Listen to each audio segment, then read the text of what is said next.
Vous êtes toujours à l'écoute de Coin Maroc sur CKVL 100.1 FM. Question politique aussi encore une fois, mais ailleurs, pas ici.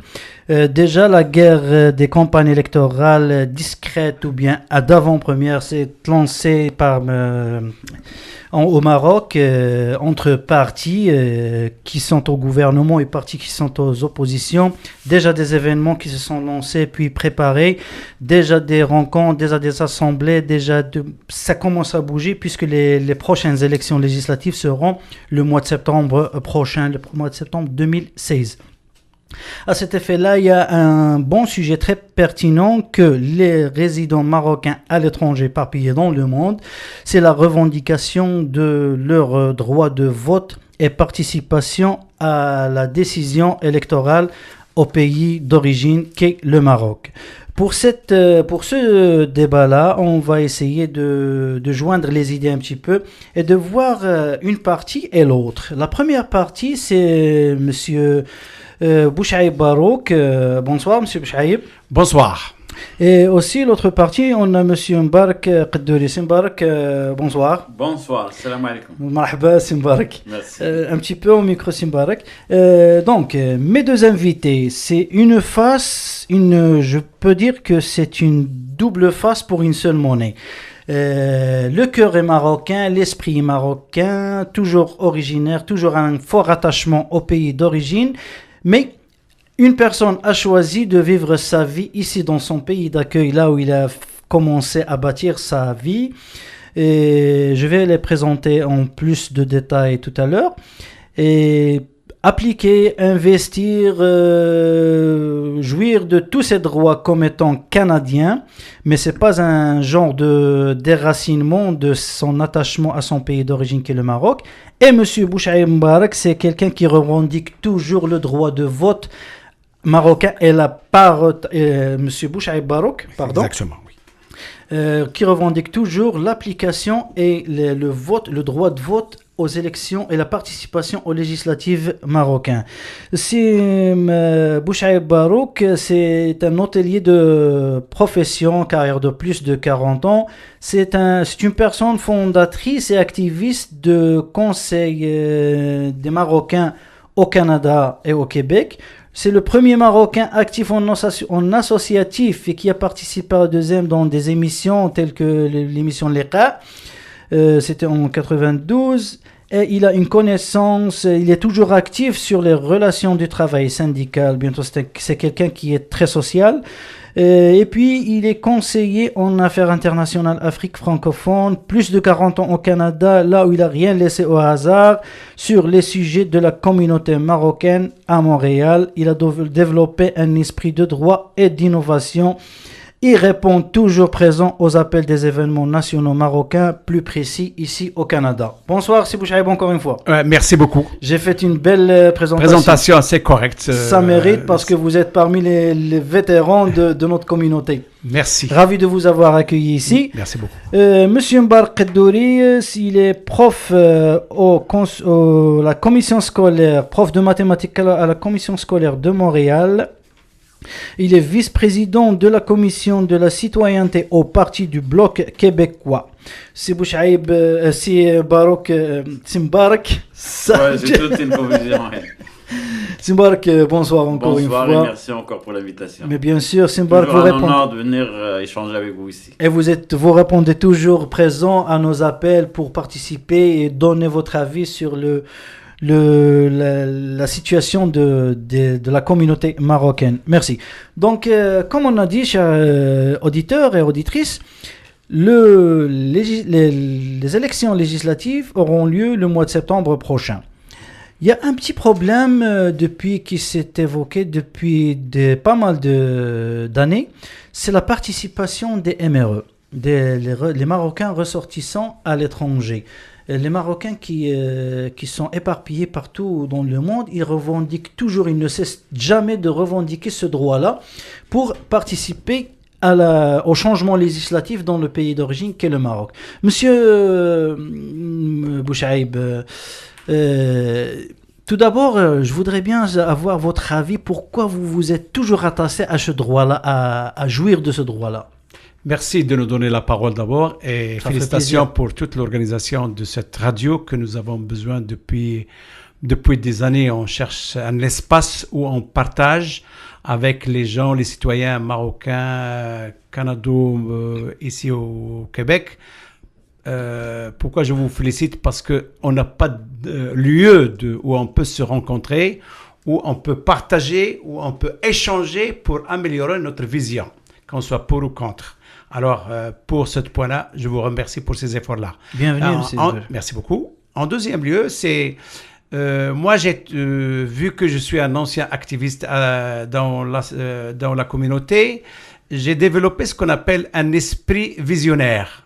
Alors, quand on hérite, par exemple, on hérite une terre, on hérite une maison, elle vous appartient. Quand on est né ailleurs, comme le Maroc, ben ça fait partie, ça coule dans nos veines. Et je peux dire que c'est de l'impossible de changer cette nature-là. Et on est fiers et on veut donner un modèle de fierté pour qu'on reste fidèle à notre culture. Et on travaille ensemble, c'est-à-dire on veut se sentir comme quoi nous sommes marocains, même si on est canadien. Donc, double citoyenneté, double droit, c'est une richesse. Alors, j'ai des travel checks dans une poche à droite et j'ai aussi du cash dans ma poche à gauche. Ça, c'est question de l'argent, c'est pas question de... Ben, c'est-à-dire sur des valeurs. Alors, la valeur de la citoyenneté, l'identité, on la porte avec nous pour qu'on la transmette à nos enfants. Et dans ce cadre-là, depuis 1986-87, on a eu une première expérience avec un député qui était élu, même si c'était un ancien esprit, hein, c'est pas le même esprit comme aujourd'hui. Parce que du passé, on n'a pas de grande référence que ça va nous unir pour qu'on puisse discuter ensemble. ما عندناش حاجه اللي عندها une valeur اللي غادي نقولوا مثلا غنجيبوا une référence du passé. L'histoire, pour moi, personnellement, et je demande un peu d'urgence, et m'excuse si je vais prononcer quelque chose de nouveauté. Pour moi, le Maroc, il vient de naître dans le sens virtuel 2011, avec la nouvelle constitution. Ok. Eh bien, nous aussi, on se développe, on commence à réfléchir avec ce sens-là de rester attaché. On va parler de la très bien. Constitution 2011 tout à l'heure. C'est Mbarak, je vous laisse le micro. Vous savez, l'idée générale, la question générale, c'est ce rattachement à ce droit de vote. Moi, j'ai des réserves sur ce droit de vote, même si c'est normalement il est législatif, ainsi de suite, parce que c'est vrai que la diaspora marocaine représente maintenant 10% de la population marocaine, parce qu'on est rendu à 4 millions. 4 millions sur 40 millions, c'est 10%. C'est 10%. C'est-à-dire, est-ce qu'on va avoir pour C'est 10% du Parlement J'ai des réserves. Moi, je suis plus pour une approche, c'est un Parlement des Marocains de l'extérieur. Parce que c'est pas la même chose que d'être parlementaire au sein du Maroc, parce que les besoins des ressortissants marocains, ils sont différents. Mais avant de parler de ça, c'est des propositions qui sont vraiment pertinentes. Ouais. Mais avant de parler de ça, vous en tant que Marocain d'origine, vous avez choisi de vous investir dans la politique ailleurs, dans le pays d'accueil. C'est-à-dire, vous ne pensez, vous n'avez pas cette idée tranchante que vous avez ce fort sentiment d'aller voter, de participer au changement démocratique et aux législatives au Maroc. Mais vous avez choisi l'autre face. C'est ça. Je m'implique ici justement pour défendre les intérêts des Marocains d'ici. Et parce que justement, malheureusement, c'est la communauté qui est la moins représentée politiquement sur tous les paliers au Québec et au Canada. D'ailleurs, dans cette dernière élection fédérale, malheureusement, il n'y avait pas de Marocains qui étaient élus. Vous étiez juste deux. On était deux. Il y a un peut-être en Ontario, mais d'origine marocaine, qui a été élu. Les Marocains, nous, on ne prend pas notre place justement dans le pays d'accueil. Et c'est là que ça se passe. Et surtout, c'est pour nos enfants. Il faut être là sur ces instants justement et d'établir... de réaliser leurs rêves, parce que et la communauté qui l'a plus touchée, surtout, moi je parle de l'emploi, c'est notre communauté maghrébine en général. On a un taux de chômage de 19%, 20%. Et si on veut éviter ce qui arrive en Belgique, il faut que les Marocains s'impliquent politiquement ici d'abord. Okay. D'accord, on a un rattachement à notre pays d'origine, mais il faut d'une autre manière.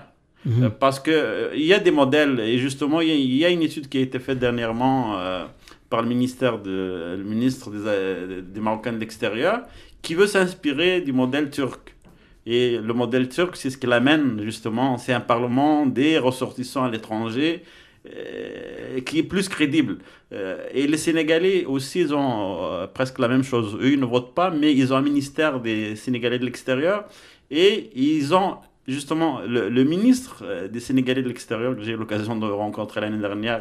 C'est quelqu'un que je connaissais depuis longtemps parce qu'il a fait ses études ici avec nous. Ok. Ils ont pris justement un immigrant et c'est à lui qu'ils ont confié le ministère. Et il m'a dit quelque chose et j'ai commencé à chercher. Il m'a dit, vous avez un pouvoir énorme. Il m'a parlé du Sénégal. Il m'a dit, les Sénégalais constituent 25% du PIB du Sénégal. C'est-à-dire 25% du budget du Sénégal vient de la diaspora. Et là, j'ai fait une recherche pour les Marocains. On est presque plus que 25%. C'est-à-dire, on a, parce qu'en ce moment, les gens qui disent le pouvoir, c'est l'argent, on a ce pouvoir-là. Mais bien sûr. Et justement, et parce que c'est pour cela qu'il y a de l'écoute en ce moment du gouvernement marocain, justement. Et j'ai feuilleté, comme on m'avait appelé, pour me décommenter, et j'ai trouvé plein d'études qui vont dans ce sens. Okay. Et là, à ce moment-là, il travaille sur un modèle. Parce que moi, je ne trouve pas nommer quelqu'un ministre qui n'a jamais mis ses pieds à l'extérieur. Comment il peut connaître les besoins de cette communauté ? Et ça, comment... c'est un très bon point. Alors, c'est pour cela que je favorise justement le Parlement, je pense, il ne siège pas l'été au Maroc, qui est un Parlement pour les ressortissants marocains de l'étranger au Maroc. Oui. C'est Bouchaïb, où est-ce qu'elle est la faute ? C'est quoi qui n'était pas réalisé pour jouir de ce droit-là ? Regardez une chose. Quand on touche un sujet, c'est comme si on cherche à radier le cancer humain.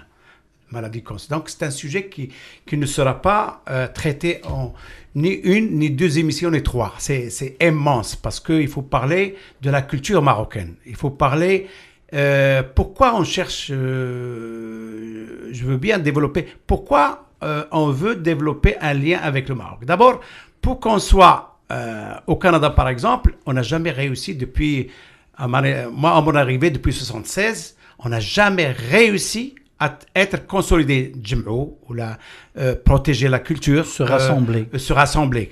Entre parenthèses, je ne suis pas contre ce qu'il raconte Monsieur Kaddouri. Hein? Je ne suis pas contre ce qu'il dit. C'est complémentaire. Mais moi, je tiens parce que c'est l'essentiel. On commence avec le projet on a besoin qu'ils nous reconnaissent.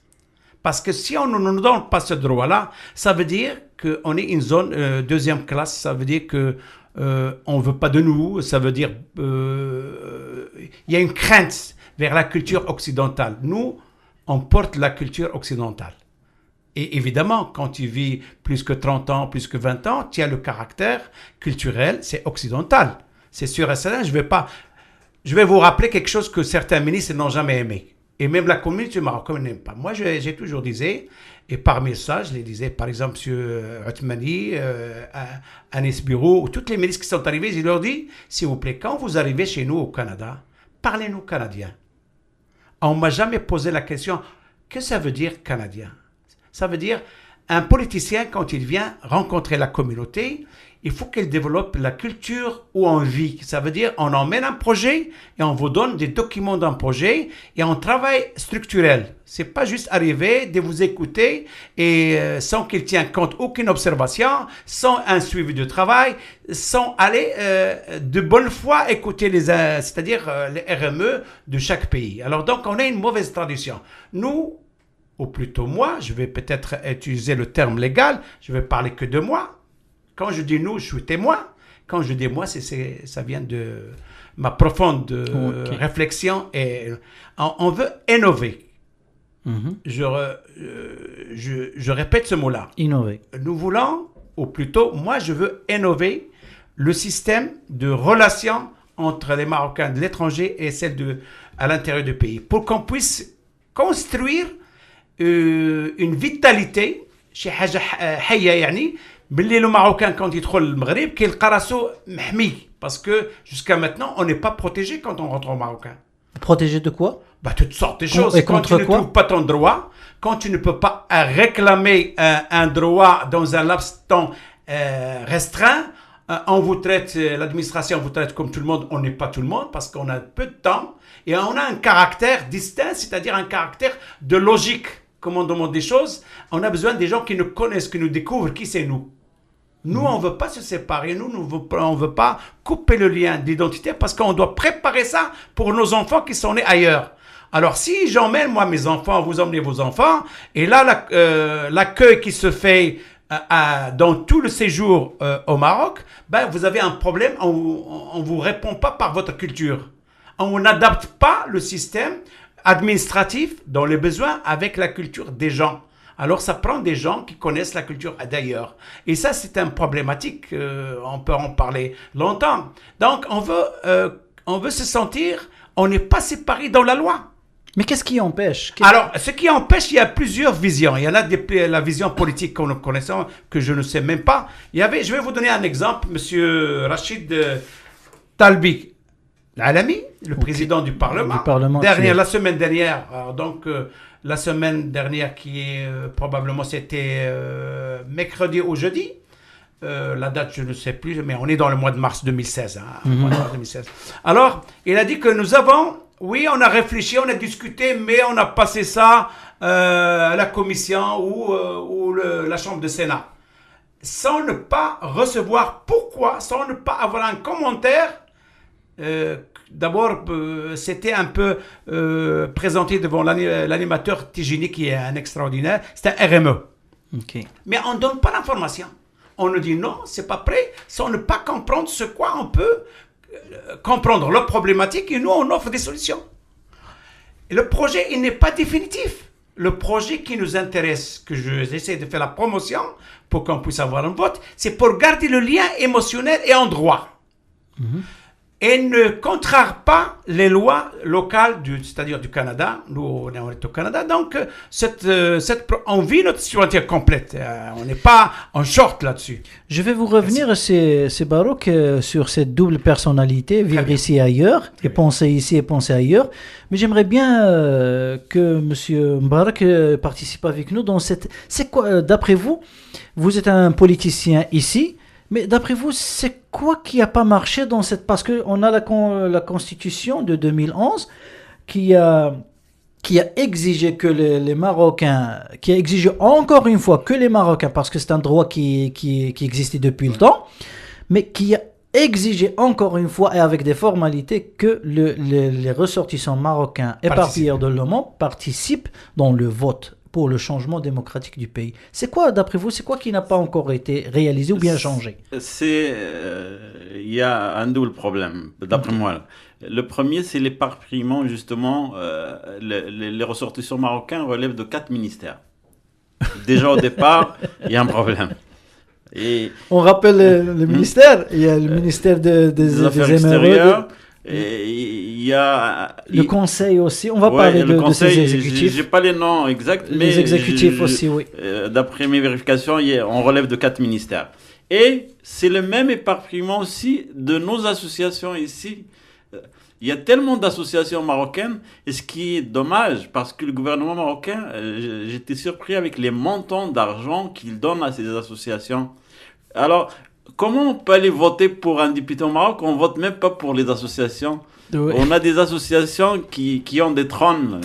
On crée une association, il n'y a pas de charte, il n'y a rien. Et pourtant, le gouvernement du Maroc, il met de l'argent, il donne de l'argent à ces gens. Je sais qu'il y a un article qui est sorti l'année dernière où on a vu tous les montants qui sont donnés à des associations où il y a 3 membres, 4 membres.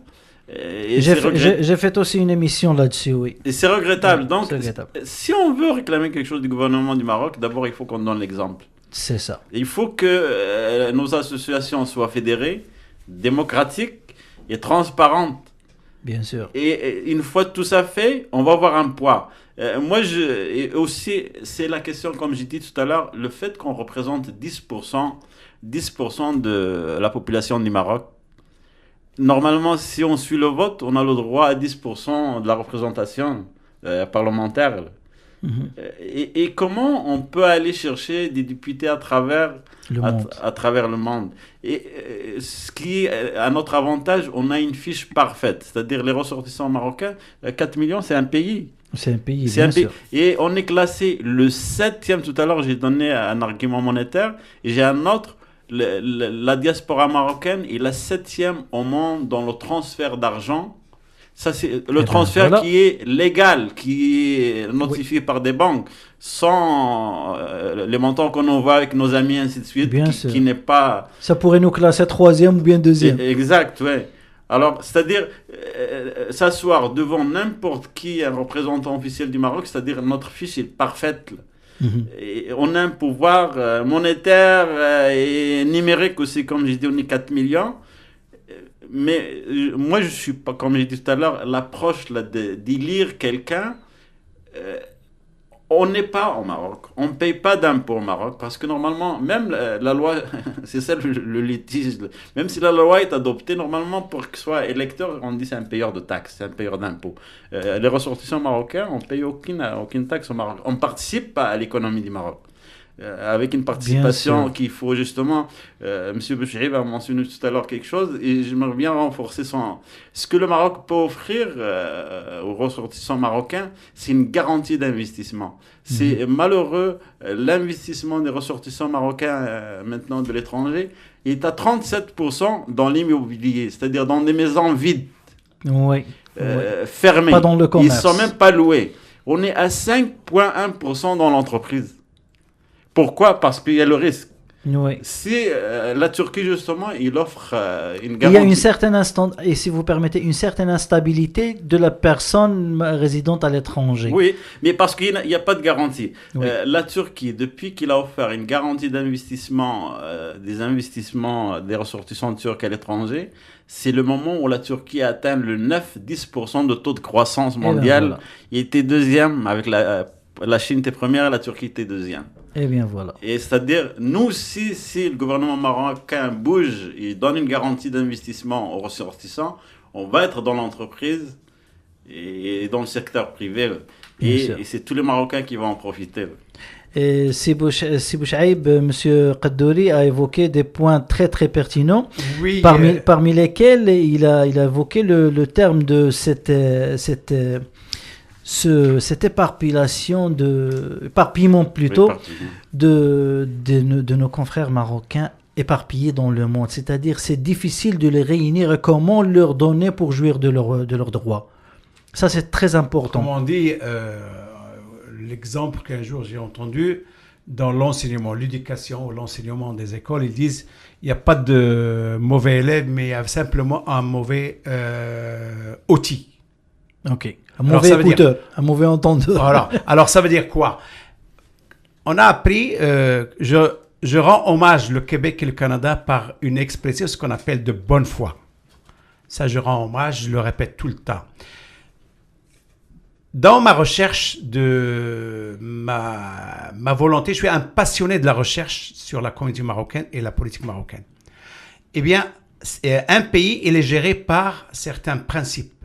C'est d'abord la Constitution, l'application de la Constitution, le droit. Un mot, le droit, là, c'est quelque chose d'immense. Alors, le droit, la justice et la santé que nous souhaitons qu'on développe avec le Maroc.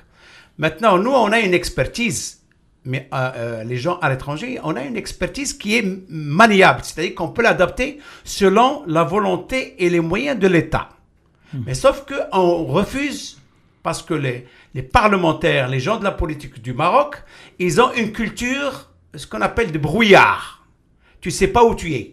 On parle en langage, il y a un code secret que je ne comprends pas. Alors, nous, on a un savoir, ils n'ont jamais sollicité, et pourtant, ils veulent qu'on reste citoyen, on est des citoyens, et on ne va pas lâcher cette citoyenneté, mais sauf que on peut offrir, c'est-à-dire on peut consulter chaque pays comme le Canada ou la France ou ailleurs, la Belgique ou ailleurs, partout. Il y en a on peut créer des conseils modèles, mais on n'a jamais vu en général. غادي نقولها شويه بالعربيه قلت حسن النيه باش ما نزلقش في اللغه la bonne foi oui ولكن je vais protéger un peu واحد الكراباس quelquefois c'est national. Alors on va pas ما نخرجوش كل شيء درجة كنسميو احنا مصارنا الهواء. مسامر القصعة. Alors ولكن mais on veut pas on prime de nos droits. Moi si les gens ailleurs ils veulent se comporter, si le Parlement, les politiciens veulent avoir un langage national qui est à eux, bah, moi je j'ai pas de problème. Mais sauf que on souhaite construire un État où elle progresse le droit. C'est une valeur universelle et c'est une assurance en économie. Parce qu'un investisseur ou un jeune qui retourne, chaque jeune double citoyenneté qui veut retourner chez lui, c'est un investissement là, ce voyage-là. Il cherche, il découvre, il réfère.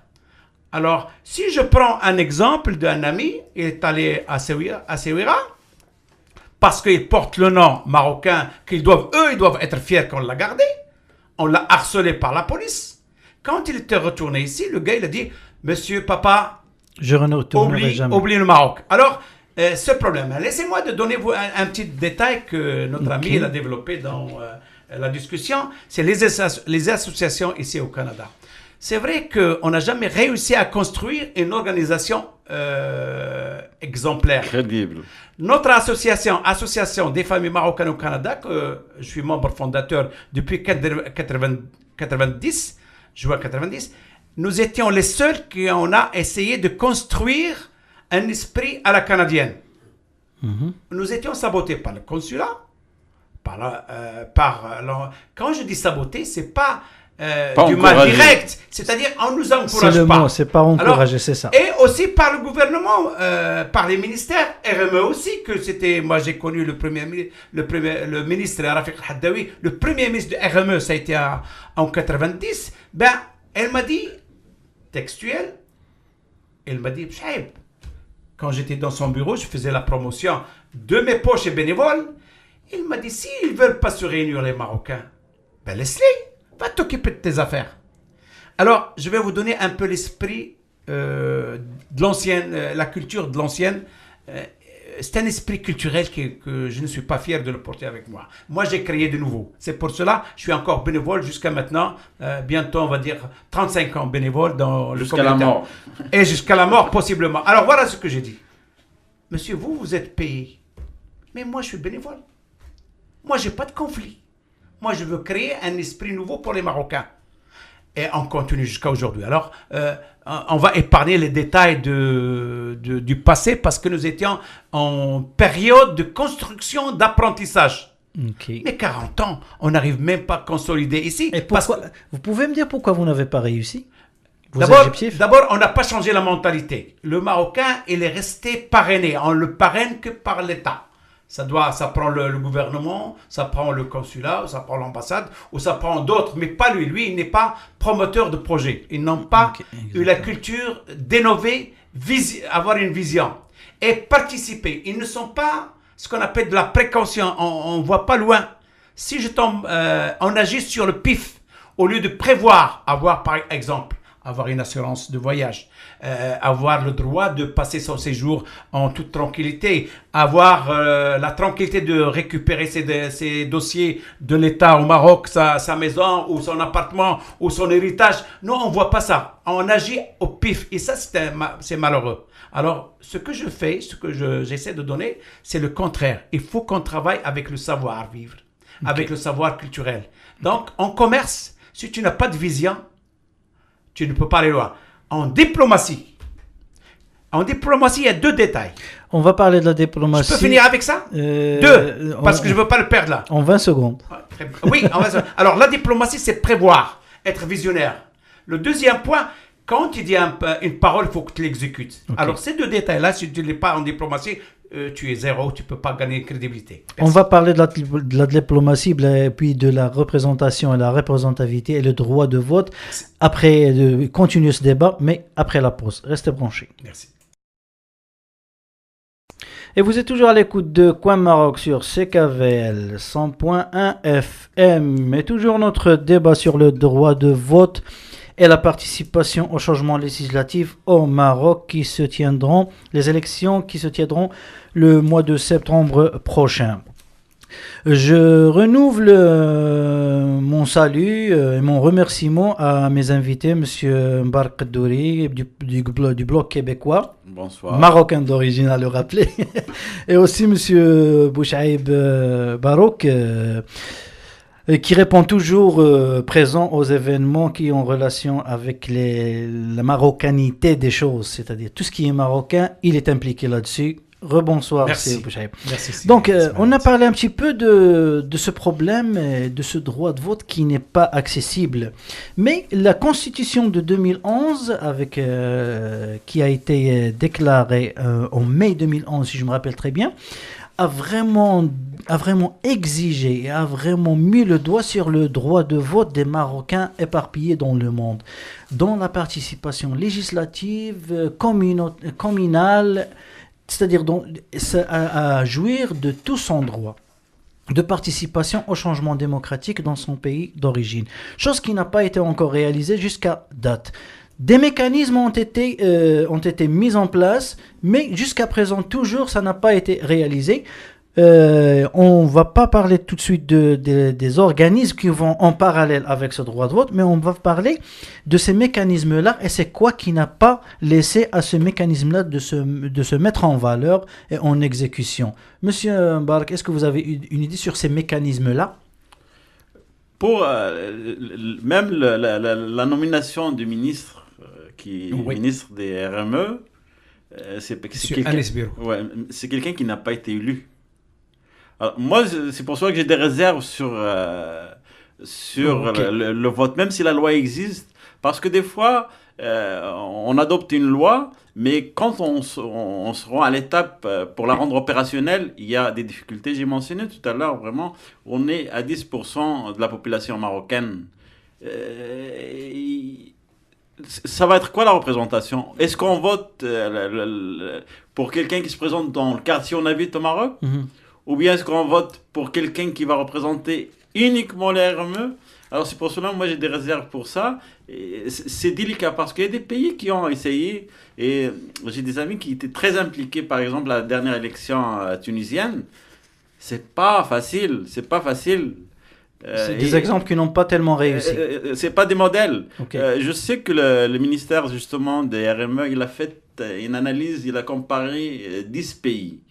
Il y a une étude qui est publiée ou qui sera publiée bientôt justement pour voir quel pays qui offre une opportunité plus intéressante. Mais moi, je suis contre tout le modèle. Moi, je suis pour un modèle de représentation, un parlement des ressortissants marocains avec leurs problèmes, parce que nos problèmes ne sont pas les problèmes des Marocains. Dans Maroc, oui. On participe activement et virtuellement à l'économie marocaine avec le transfert de fonds, comme j'ai mentionné tout à l'heure.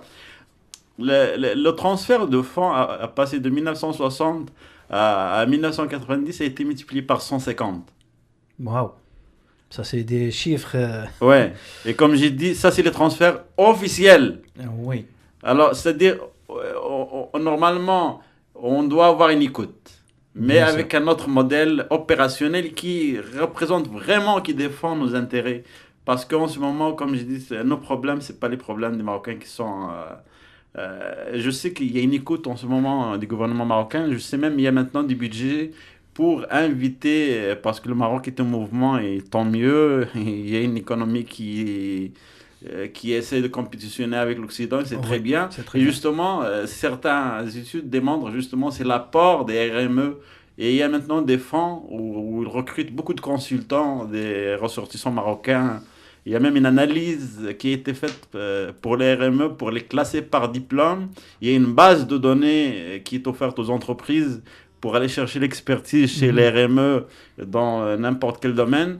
Donc déjà, il y a de l'espoir. Déjà, toutes les portes, ils sont ouvertes, aux MRE, mais c'est juste le droit de vote qui connaît des trébuches, qui trébuche toujours. La même question, Monsieur Bouchaïb, ces mécanismes-là qui n'ont pas encore réussi à être mis en place ou bien en exercice, parmi il y a le droit de vote. Le droit de vote qui est dans la Constitution, on sait que la Constitution n'est pas tombée du ciel, mais c'était une participation collective au Maroc de tous les organismes, associations, partis politiques, chambres législatives et tout ça. mais ils ont mis en place des mécanismes. Parmi les mécanismes, c'est le vote par procuration. Est-ce juste une façon de faire calmer les Marocains? Voilà, on a pour vous une porte par laquelle vous allez voter, ou bien c'est vraiment une solution que vous trouvez un petit peu... je ne sais pas ce que vous allez y penser, mais moi je trouve que c'est pas considérable. Et vous avez tout à fait raison, c'est pas sérieux. Laissez-moi juste oui, vous allez-y. surprendre, c'est que je suis en accord avec M. Touré sur le projet de Parlement à l'étranger des RME. Oui.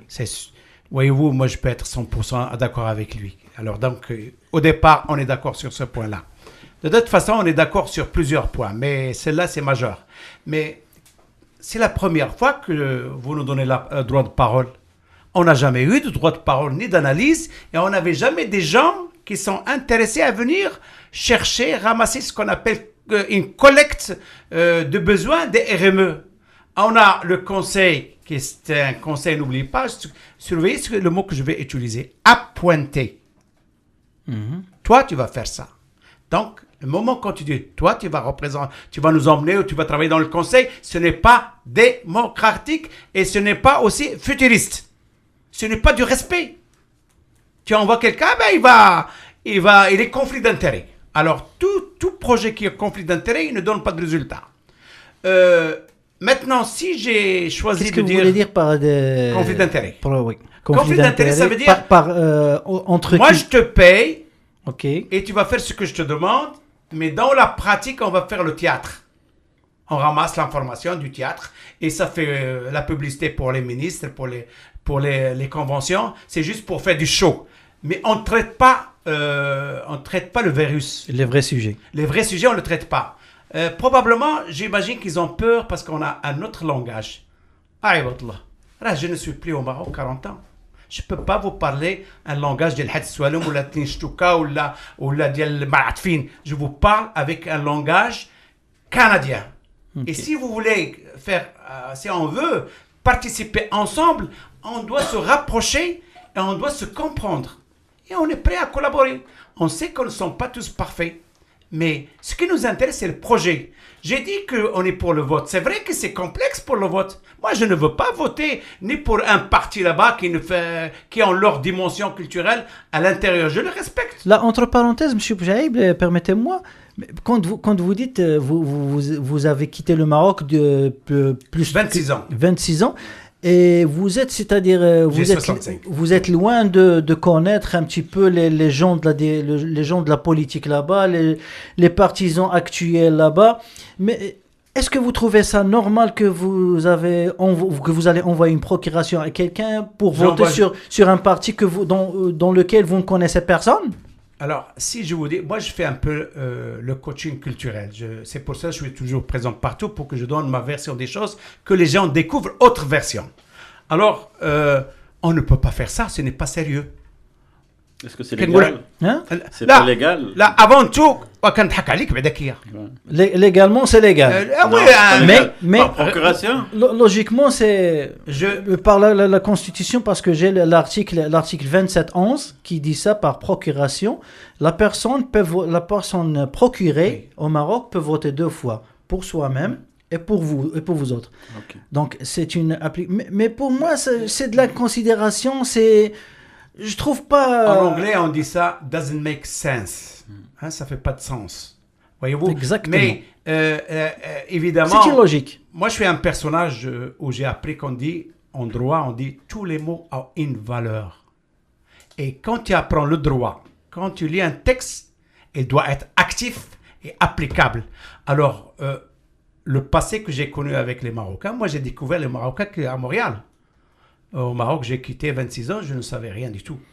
Mais j'ai construit mon esprit et un homme de droit à partir de ce beau pays qui est le Canada et le Québec. Et est-ce que malheureusement, heureusement, je suis victime de l'amour que je porte pour mon pays? Ça, je ne sais pas. Ça doit être ça. Parce que 40 ans, on ne s'est pas développé aussi au Canada. Permettez-moi, il y a une chose, si vous vous rappelez bien, c'est en 2011, il y avait le vote pour la Constitution. Pour la Constitution. Donc, il y avait le scrutin de 2011 pour cette Constitution de 2011. Exactement. Ouais. Et j'ai voté. Et le vote a été direct dans les ambassades et les consulats Exactement. et les bureaux déplacés. C'est-à-dire un vote, juste vous présentez votre pièce d'identité comme étant marocain pour jouir de ce droit-là. Parce qu'il y a deux choix, si oui ou non. Oui, c'est juste, C'est pas une élection où voter entre 19 individus. mais juste quelques mois après, le vote a changé. Ce n'est plus le direct dans la boîte des urnes, mais c'est par procuration si vous voulez voter. Bah, écoutez, quand quelqu'un... Moi, je trouve ça, c'est un peu... Regardez, si par exemple, moi je suis malade et je vais emmener quelqu'un, je lui dis, écoute, va parler au médecin à ma place. Ben, je ne serai jamais traité.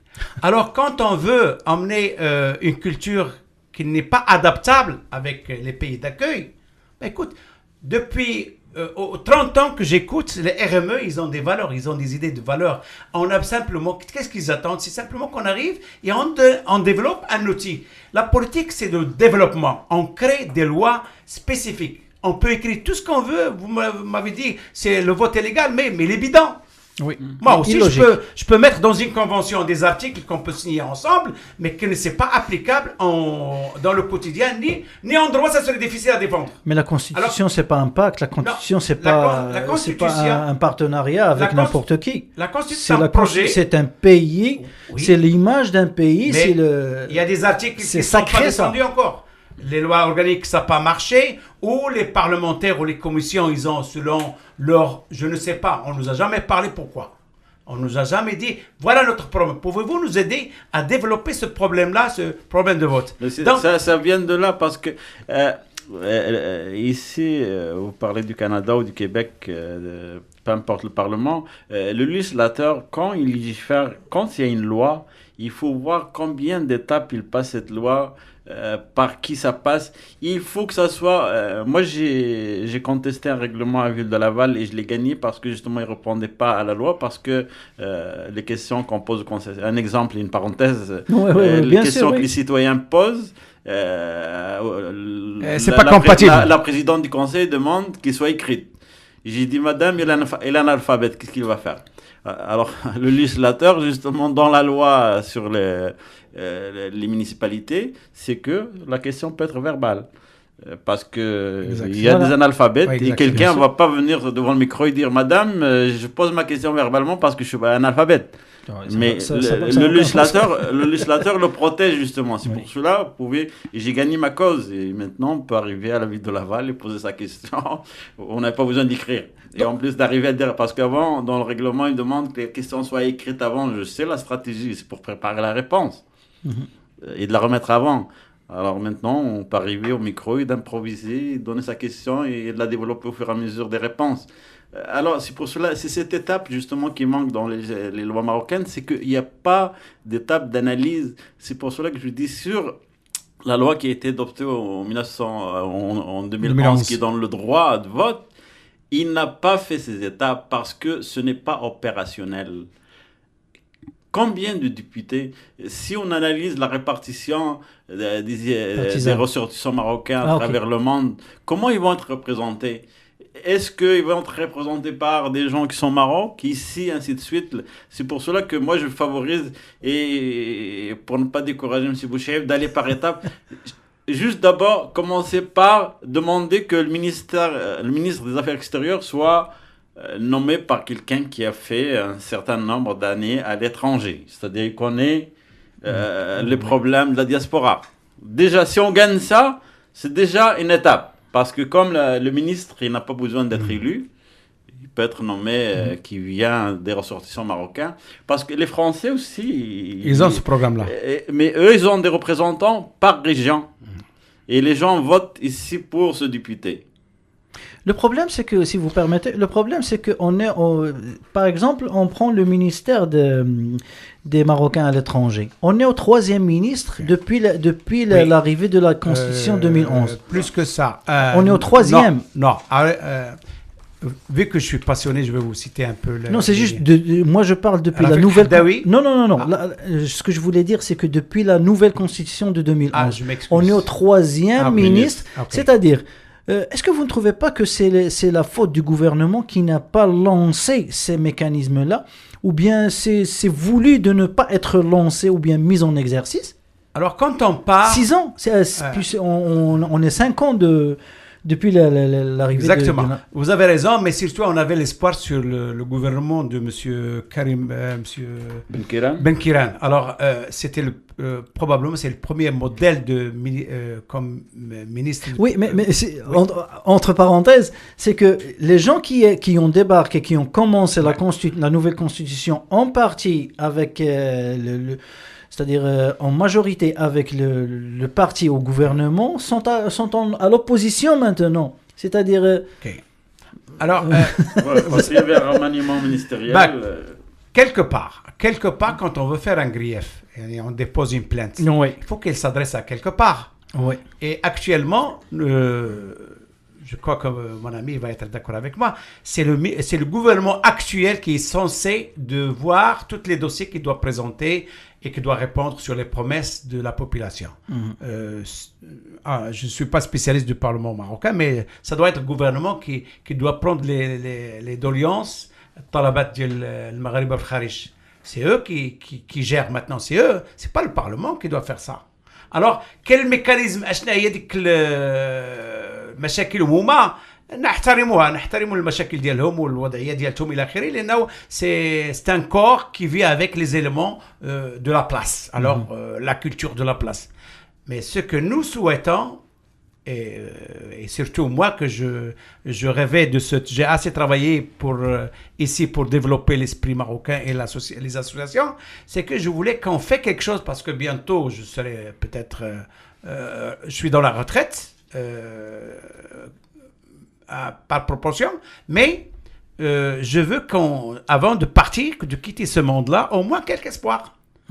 J'ai écrit La Maison Marocaine, c'était mon projet, et maintenant existe à Montréal. Et je souhaite participer parce que, faisons attention à ce que je vais dire maintenant. Le droit à la connaissance et la technique de droit et la défense du citoyen, elle n'est pas donnée à tout le monde. On n'a pas cette culture-là. Exactement. Profitez sur Baouk Chaïb, je suis là disponible quand je peux.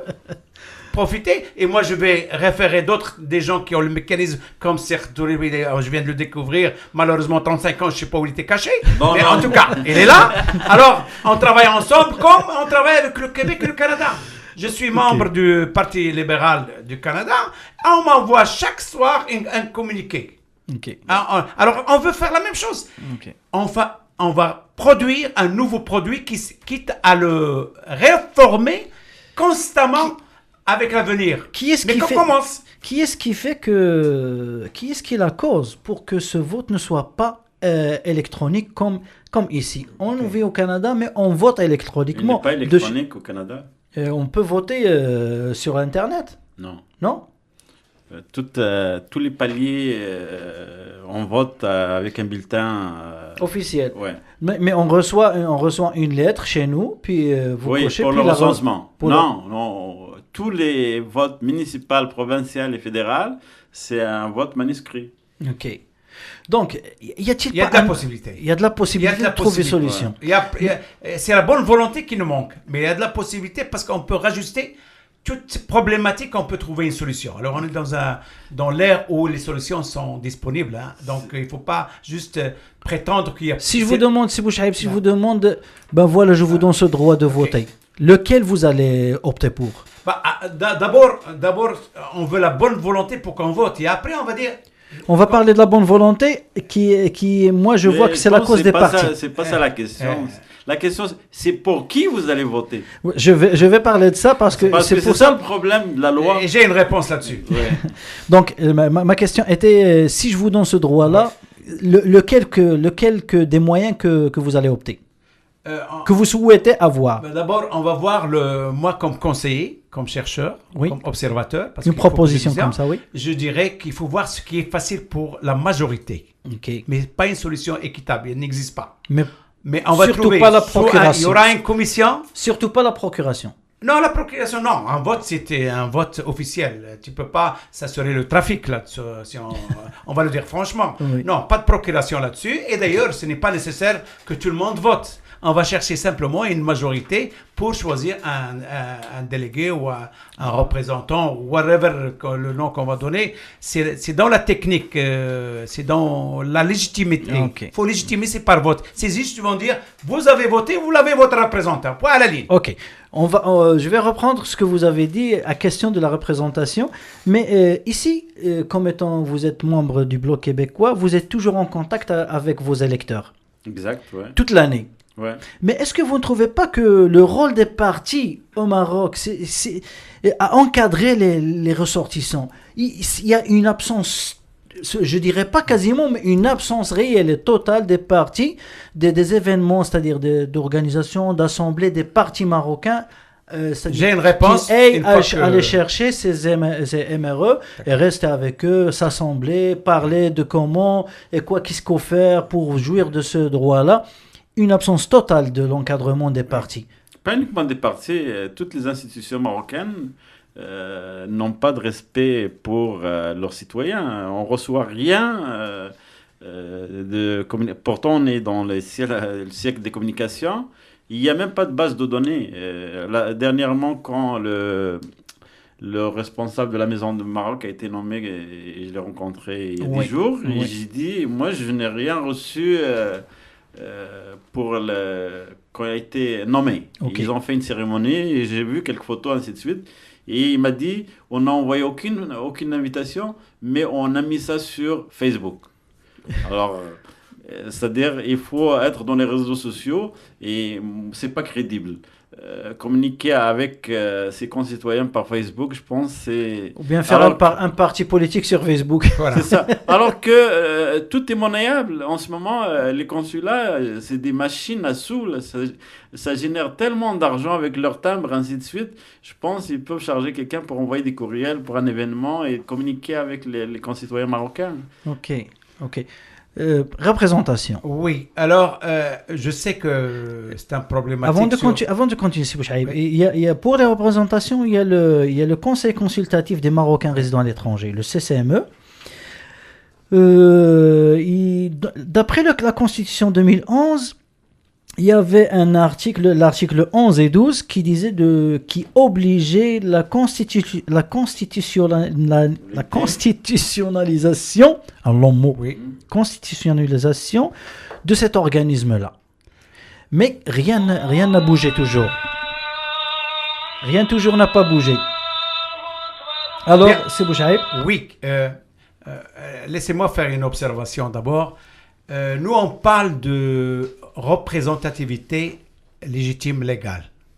Vous la voyez comment? Non, si le conseil il est là, il a une autre fonction que de s'intéresser à la vie des citoyens. Parce que le citoyen marocain, tout à l'heure vous aviez, on est 4 millions environ. Alors donc, c'est pas par un conseil qu'on doit avoir la représentativité. Ça, c'est un bureau d'études. Un bureau d'études, mais avec un conflit d'intérêts. On cherche ce qu'on te demande. On te demande, va chercher des œufs, tu vas nous chercher des œufs. Et pourtant, dans la crise, dans les problématiques des Marocains à l'étranger, il y a des milliers de points à mettre à jour pour qu'on les traite. Alors, ce n'est pas c'est pas crédible.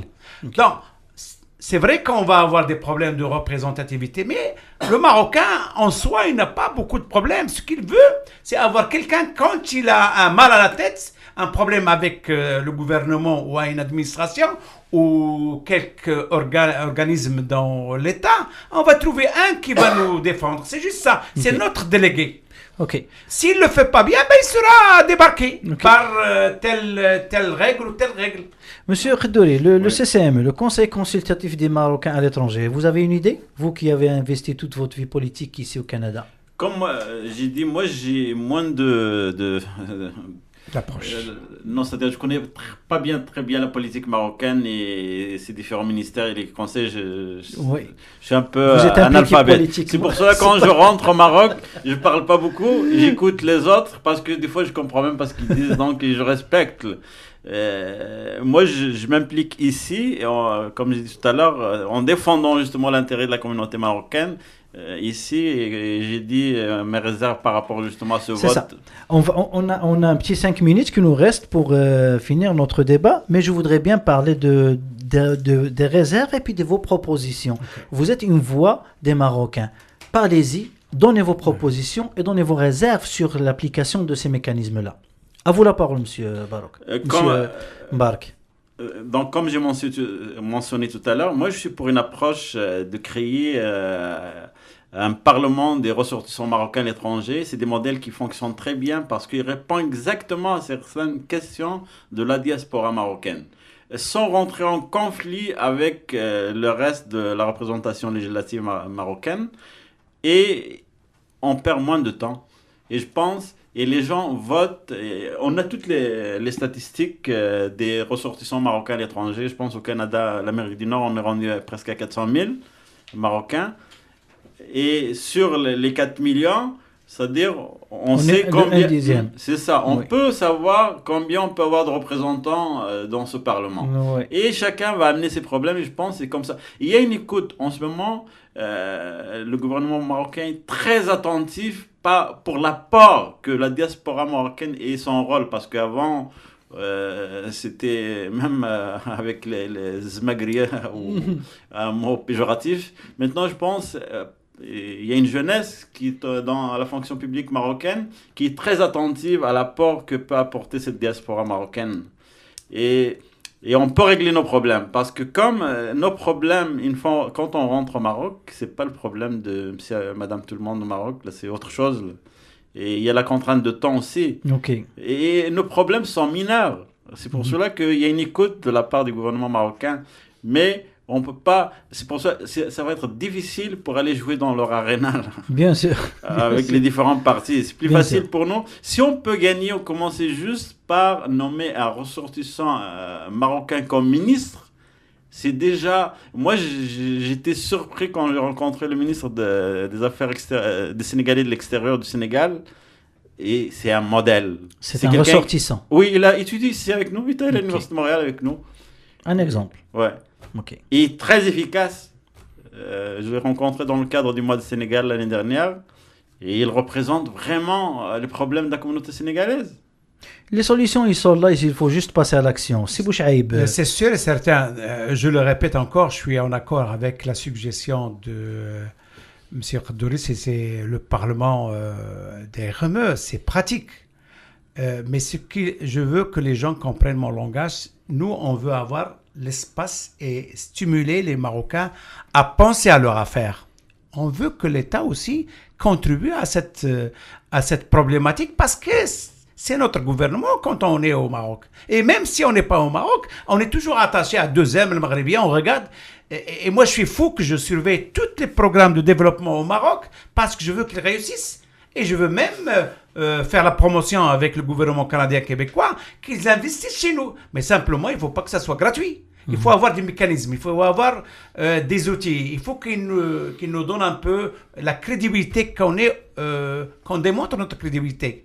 Alors, comment on va faire ça? On peut le faire en étudiant. Il y a des gens avec qui on peut se réunir et on constitue un conseil de recherche et on développe le sujet et on va laisser comme le fait.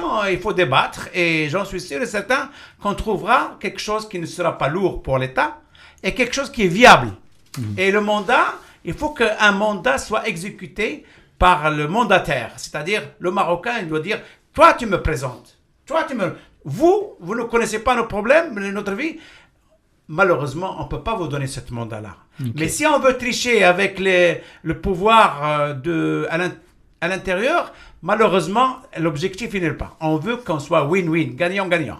Merci beaucoup, Monsieur Bouchaïb Barouk, et merci beaucoup, Monsieur Mbark Kaddouri.